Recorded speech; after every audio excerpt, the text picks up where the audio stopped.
সুপ্রিয় দর্শক মণ্ডলী, আসসালামু আলাইকুম।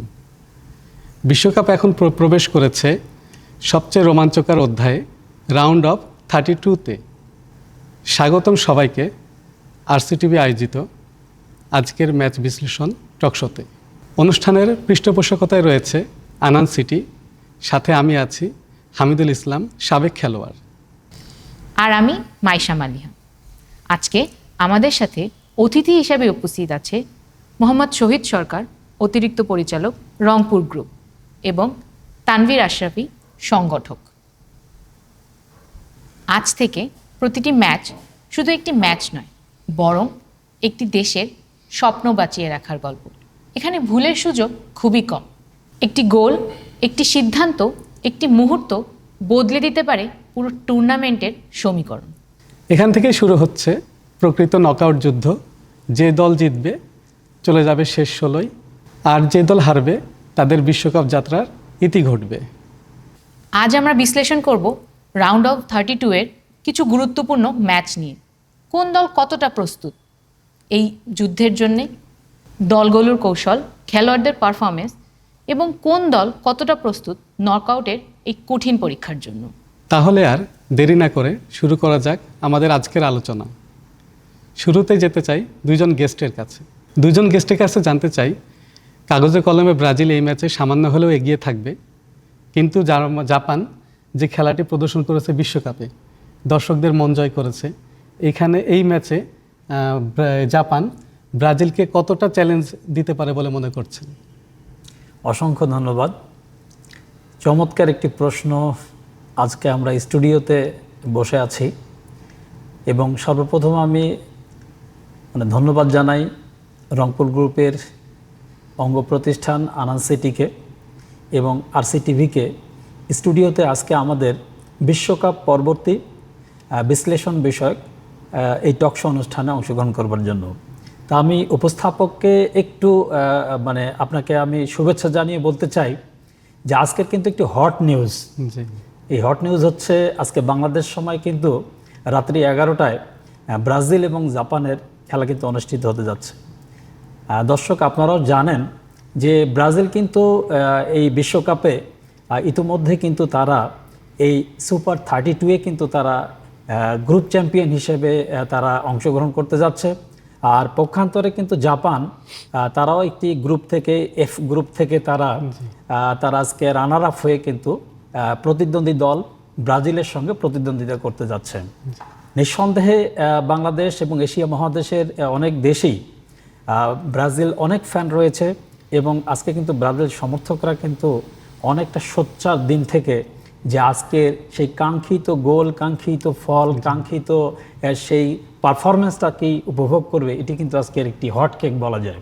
তো আমি উপস্থাপককে একটু শুধু বলতে চাই যে যদি আমি একটু ফিডব্যাক বা একটু পাস্টে যাই, সেই বিশ্লেষণ করলে কিন্তু দেখা যায় যে ব্রাজিল কিন্তু র্যাঙ্কিংয়ে অবশ্যই আনবিটেন আমরা বলতে পারি। পক্ষান্তরে জাপান এশিয়া মহাদেশের একটি দেশ, দীর্ঘদিন ধরে কিন্তু বিশ্বকাপে তারা অংশগ্রহণ করে আসছে এবং আজকের যে খেলা, আমি বলবো জাপানের যে খেলা দেখেছি বা দর্শকরা যে জাপানের খেলা দেখেছে, জাপানের কিন্তু আক্রমণ, তারপর হচ্ছে রক্ষণভাগ, পাশাপাশি কিন্তু তাদের গোলরক্ষকটা অত্যন্ত সুদৃঢ় গোলরক্ষক।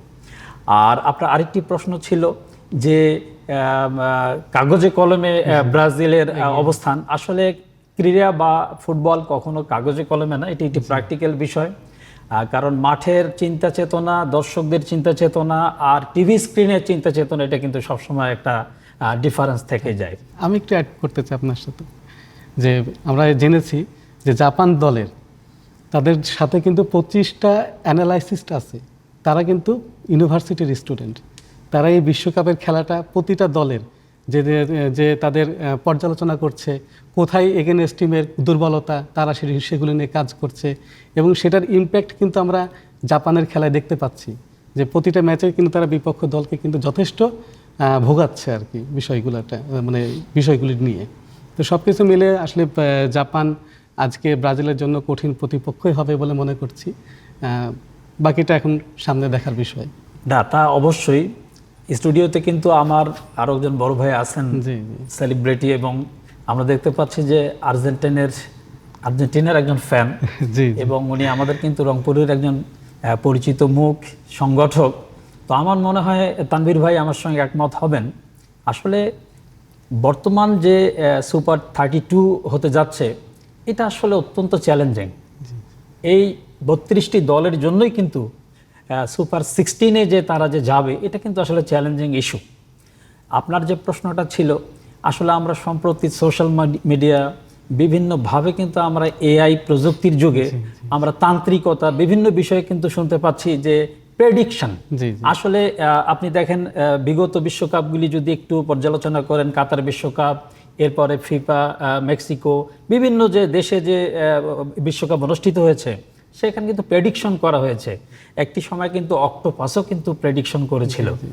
বর্তমান এআই যুগে কিন্তু উপস্থাপককে আমি জানাতে চাই আসলে এই প্রেডিকশনটা কিন্তু এখন আর সেটি মানে নির্ভরযোগ্য মনে হয় না। এটা থাকতেই পারে, সমর্থকরা এটা মনেই করতে পারে। আমি একজন ব্রাজিলিয়ান সমর্থক হিসাবে আমি হার্ট অ্যান্ড সোল অবশ্যই বলবো যে আমাদের ব্রাজিল জিতবে, ব্রাজিল ভালো খেলবে, এটাই স্বাভাবিক। তানভীর আশরাফি ভাইয়ের কাছে এবার কোশ্চেনটা করতে চাচ্ছি যে ভাইয়া আপনার কাছে কি মনে হয় ব্রাজিলের অ্যাটাক আর জাপানের ডিফেন্স এটা নিয়ে দুই দেশের কোচই কি ধরনের ট্যাকটিক্স ফলো করতে পারে? প্রথমেই ধন্যবাদ ও কৃতজ্ঞতা প্রকাশ করছি এবং আজকে সূর্যোদয়ের পর থেকে নৈসর্গিক পৃথিবীর আনাচে কানাচে যতগুলো রঙিন ফুল ফুটেছে সমস্ত রঙিন ফুলের সুবাসিত শুভেচ্ছায় সিক্ত করি উপস্থাপকদের মাধ্যমে। আর সিটিভি যারা দেখবেন, রংপুর গ্রুপের অনন্য একটি প্রতিষ্ঠান আনান সিটি প্রেজেন্ট আজকের এই আয়োজনে যারা দেখবেন তাদের সবাইকে শুভেচ্ছা। আর উপস্থাপক সুন্দর একটি প্রশ্ন করেছেন, ব্রাজিল বনাম জাপান। আমরা ব্রাজিল সম্পর্কে যদি বলতে চাই যে বাসন্তী রং বা জোনাকির মতো মাঝে মধ্যে জ্বলে ওঠা নয়, এটি ফুটবল ইতিহাস তৈরি করার একটি দল ব্রাজিল, নিঃসন্দেহে এটি বলতে হবে। ব্রাজিল বরাবরই তারকা নির্ভর দল ছিল এবং ব্রাজিল নিঃসন্দেহে খেলার অভিজ্ঞতা, পায়ের নৌপুণতা, শৈল্পিকতা তাদের ভিতরে ভরপুর।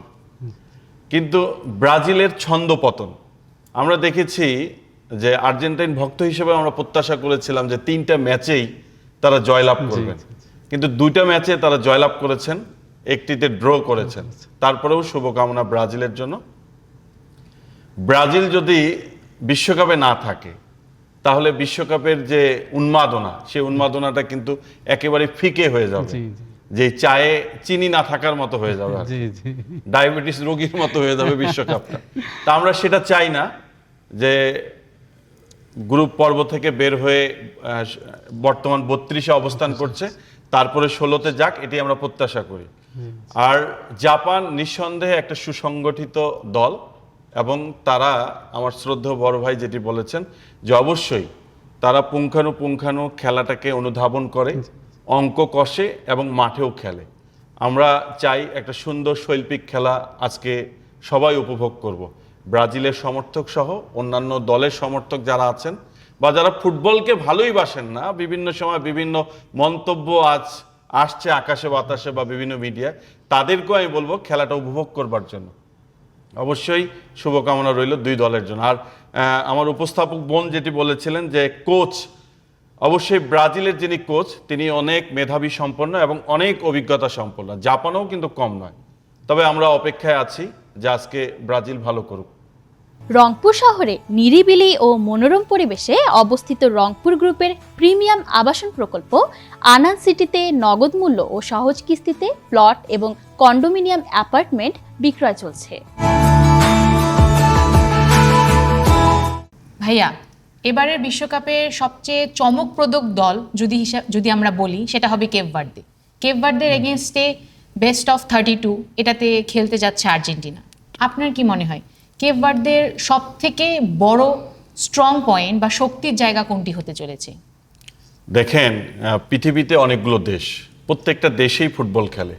সেই জায়গা থেকে বিশ্বকাপে অবস্থান করে নেয়া কেপ ভার্দে অবশ্যই ধরে নিতে হবে যে তারা ফুটবলে ভালো খেলছে, না হলে এই বিশ্বকাপে তারা আসতো না।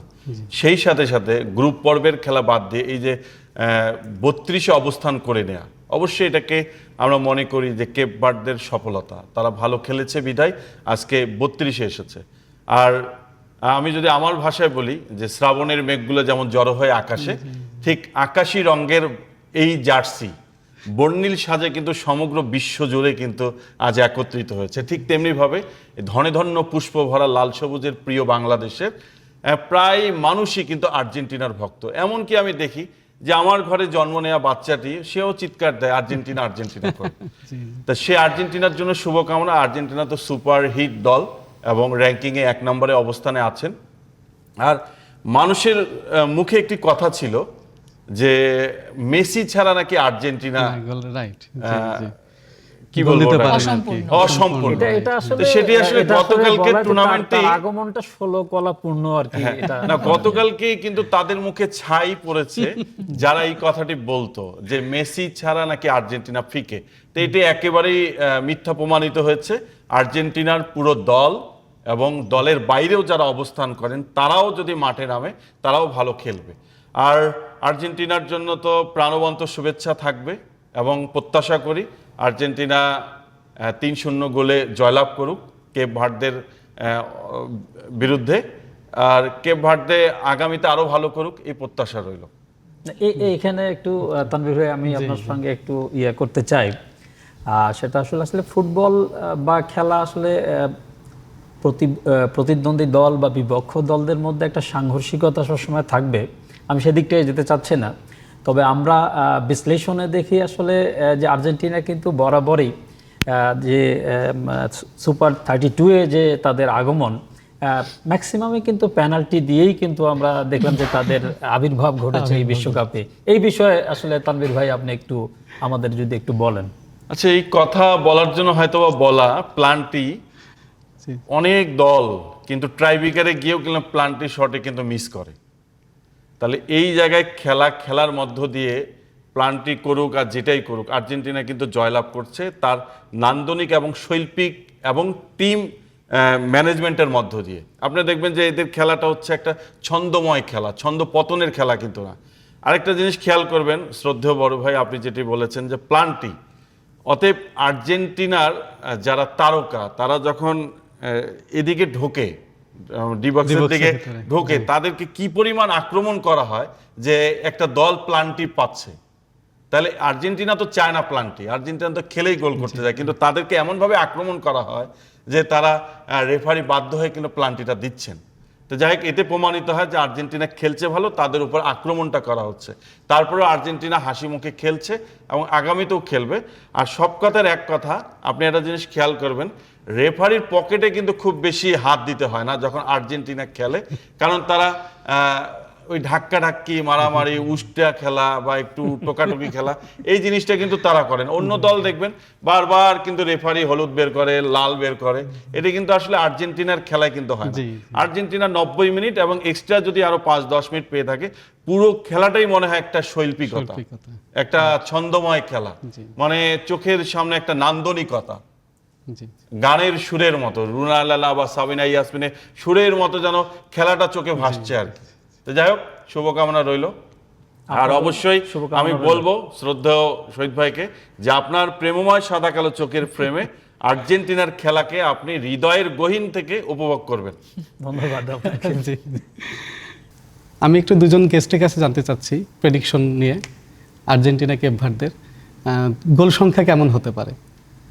একটু আগেই কিন্তু আমার ভাই বলছিলেন যে 3-0 গোল আজকে মানে কেপ ভার্দের সঙ্গে আর্জেন্টিনার খেলা এক্সপেক্ট করেন 3-0 গোল। বেস্ট অফ লাক, আমিও এটাই এক্সপেক্ট করি। আর আমি যে কথা বলি, খেলায় আসলে গোল কম থাকাই ভালো। জি, খেলা খেলতে হবে। খেলা খেলতে খেলতে যখন এক্সজস্টেড হয়ে যাবে বোথ টিম, তখন কিন্তু একটি আকস্মিক গোল হবে। দর্শকরা এই গোলটা যে উপভোগ করবে, এটি কিন্তু বিশ্বকাপের জন্য একটি আলোচিত খেলা বলে বিবেচিত হবে। তো আমি যে কথা বলি যে আমরা কিন্তু এই বিশ্বকাপে একটি জিনিস দেখছি যে গোল সংখ্যাটা কিন্তু একটা লিমিটেশনসের মধ্যেই আছে। আমরা বিগত বিশ্বকাপে কিন্তু দেখলাম যে গোলের যে সংখ্যাটা ছিল সেটি কিন্তু এক্সেস ছিল, এবার কিন্তু তেমনটা নেই। কারণ ভাই যেটা বললেন যে উইদিন দ্য 3, আসলে আমিও মনে করি যে এই আমার কাছেও মনে হচ্ছে যে কেপ ভার্দে আসলে দুটি টিমে কিন্তু ল্যাটিন আমেরিকার দুটি দল, এবং এই টিমটার মধ্যে এবার বিশ্বকাপে তাদের যে আত্মপ্রকাশ, এটা আসলে টিমুলডাস পারফরমেন্স আমরা মনে করি। কারণ 32-এ তারা চেস্ট করছে আর্জেন্টিনার মতো একটি বিশ্ব নন্দিত একটি টিমের সঙ্গে। যিনি বললেন যে আসলে আমার পরিবারেও কিন্তু সবাই আর্জেন্টিনা। আমার বাসায় যখন আমি ব্রাজিলের পতাকাটা আমি উত্তোলন করে রাখছি খেলা শুরুর আগে থেকেই, আমার ওয়াইফ প্রতিদিনই এটি নিয়ে তার একটা অ্যালার্জি। আমার মেয়ে ওখান থেকে দিনাজপুর থেকে ফোন দিয়ে বলে এই ফ্ল্যাগটা কি এখনো আছে? তো যাই হোক, এইটা হলো আসলে খেলার এটি একটা আনন্দ, সমর্থকদেরও যেমন একটা আনন্দ। তবে আজ কেপ ভার্দে এবং আর্জেন্টিনার খেলা আমি মনে করি একটা গোছালো ফুটবল হবে। আর আমি একটি কথা সবসময় আমার গিন্নিকেও বলি, আমার পরিবারকেও বলি এবং সমর্থকদেরকেও বলি, আর্জেন্টিনা কিন্তু আসলে তারা একটা মোমেন্ট চেঞ্জ প্লেয়িং করে কিন্তু তারা, অর্থাৎ তারা আজকের এনভায়রনমেন্টের সঙ্গে ওই টিমটার সঙ্গে আজকে কিভাবে খেলবে এটা কিন্তু after 15 minutes 10 minutes or 12 minutes কিন্তু তারা ডিসাইড করে, তারা মেমোরাইজ করে নেয় মাঠটাকে তারা কিভাবে এখন খেলা খেলবে। তো আমি আশা করি আর্জেন্টিনা ভালো করবে। পাশাপাশি কেপ ভার্দেরও খেলায় আমরা অপেক্ষায় থাকব যে আজকে কেমন কেপ ভার্দের সঙ্গে আর্জেন্টিনার এই ম্যাচ হবে। এবং দর্শকরা কিন্তু এখন আননোন এই কারণে সবাই খালি বিশ্বব্যাপী এখন একটি খালি চাওয়া বা এক্সপেকটেশন, ব্রাজিল আর্জেন্টিনার ফাইনাল খেলা হোক। আসলে ব্রাজিল আর্জেন্টিনার ফাইনাল খেলা ভৌগোলিকভাবে আগামী বিশ্বকাপে আমরা চোখে দেখতে পারবো কিনা এটা আসলে বলা। যদি খেলা দুই দল জিতে তাহলে হয়তো সেমিফাইনাল তাদের মুখোমুখি হবে, এটা একটা পসিবিলিটি আছে। এবং সেটি যদি হয় তাহলে এবার বিশ্ব কিন্তু বিশ্বকাপেই চলে যাবে। মানে সেমিফাইনালটা একটা অঘোষিত ফাইনাল। তো আমি আর্জেন্টিনার ফ্যান হিসাবে এবং আমি তানভীর আশরাফি ভাইকে আবারও ধন্যবাদ জানাই যে তিনি কিন্তু আসলে মার্জিত কথাই বলেন, মার্জিতভাবেই কিন্তু খেলার বিশ্লেষণ উনি তুলে ধরলেন। তবে আর্জেন্টিনার কিছু অবশ্যই খেলার ফল্ট আছে এবং কিছু বিষয় আছে, এগুলি অতীত ইতিহাসে আমরা না গিয়ে আমরা প্রেজেন্টেই থাকি। আর মেসির কথা বলা হইল, আসলে একজন player known to by all as match maker, আমরা বলি যে ফুটবলের ভাষায় ম্যাচ মেকার হয়ে যায়।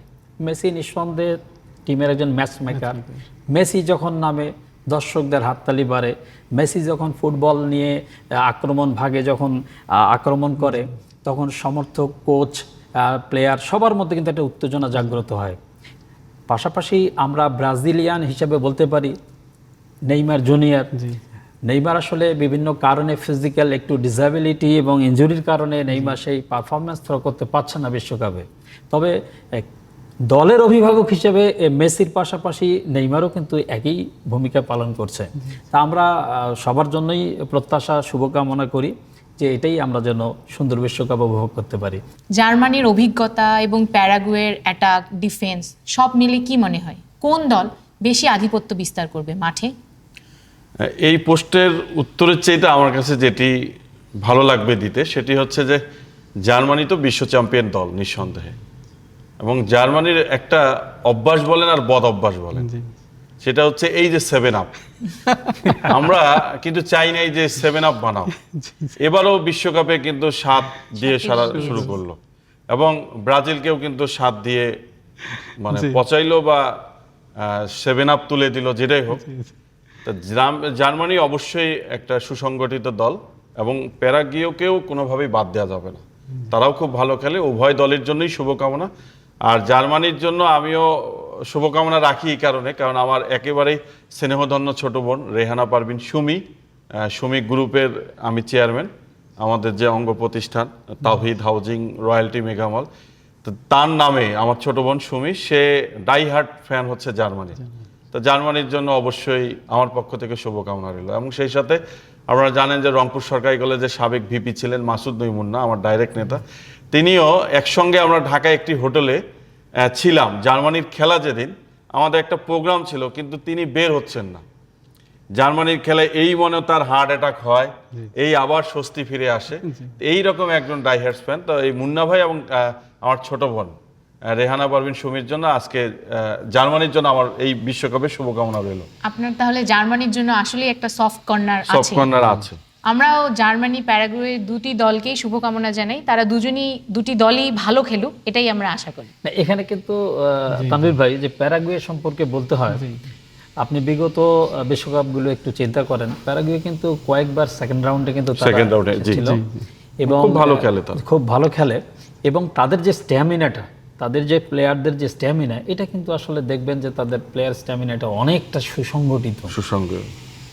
এটা আমি আসলে একটু হ্যাঁ, স্মরণ করে প্যারাগুয়ে দিয়েছি। খুবই ভালো টিম। জি জি। ভাইয়া, 2026-এর এই বিশ্বকাপ সম্পর্কে আপনার অভিব্যক্তি কি? হ্যাঁ, ধন্যবাদ আপু, খুব সুন্দর একটা প্রশ্ন করেছেন। একটা বল, জি সমগ্র পৃথিবী আজ এই উন্মাদনায়। আমাদের দেশ লাল সবুজের বাংলাদেশ, এই লাল সবুজের বাংলাদেশে কিন্তু একটা পতাকা, সে পতাকার কিন্তু একটা নির্ধারিত মাপ আছে। এই মাপের বাইরে যখন কেউ পতাকা লাগায় তার কিন্তু অবমাননা হয়, সেটা কিন্তু অবমাননায় পড়লো, দেশদ্রোহিতায় পড়লো, বা আইনে তার শাস্তিরও কিন্তু ব্যবস্থা রয়েছে। তা এই বিশ্বকাপ আমরা যেমন আর্জেন্টিনা, ব্রাজিল, জার্মানির পতাকা মানে যে যার মতো কিন্তু লাগাচ্ছি, এটা কিন্তু একটা উন্মাদনা, এর বাইরে কিন্তু কিছু না। তা আমি সকলকে বলবো যে আমরা এই উন্মাদনার ভিতরেই সীমাবদ্ধ থাকব। ধর্মীয় অনুভূতি, এটা নিয়ে অশ্লীলতা, অতিরঞ্জিত বাড়াবাড়ি, হানাহানি, এই প্রতিযোগিতা যেন প্রতিহিংসায় রূপ না নেয়, না নেয়। সংঘর্ষে যেন রূপ না নেয়। আমাদের বিশ্বকাপ শেষ, যে যার মতো করে আবার আমরা আমাদের মতো করে হয়ে যাব। জি জি। এটাই হচ্ছে আমার বলা। আর 26 বিশ্বকাপ অবশ্যই আর্জেন্টাইন ভক্তদের জন্য শুভকামনা রইল। শ্রাবণের মেঘগুলো যেমন জড়ো হয় আকাশে, এবার বিশ্বকাপ যেন আর্জেন্টাইন ঘরে ঢুকে এবং প্রত্যেক আর্জেন্টাইন ভক্তদের হৃদয়ে যেন আরেকটা স্টার, অর্থাৎ আরেকটা তারা যেন যুক্ত হয়, এই আশায় প্রত্যাশা ব্যক্ত রেখে আনান সিটির এবং এই টিভির আজকের এই টকশোতে উপস্থাপক ভাইয়া আপনাদেরকে হৃদয়ের গহীন থেকে শুভেচ্ছা জানিয়ে কথা শেষ করছি। আল্লাহ হাফেজ। আমরা আশা করছি রাউন্ড অফ 32-এর প্রত্যেকটি ম্যাচ হবে প্রতিদ্বন্দ্বিতাপূর্ণ, উপভোগ্য এবং স্মরণীয়। খেলোয়াড়রা তাদের সেরাটা উপহার দিবেন লাখো লাখো ফুটবল প্রেমীদের জন্য। আজকে এই পর্যন্তই, আমরা বিদায় নিচ্ছি। ভালো থাকবেন, সুস্থ থাকবেন এবং ফুটবলের সাথেই থাকবেন। ধন্যবাদ।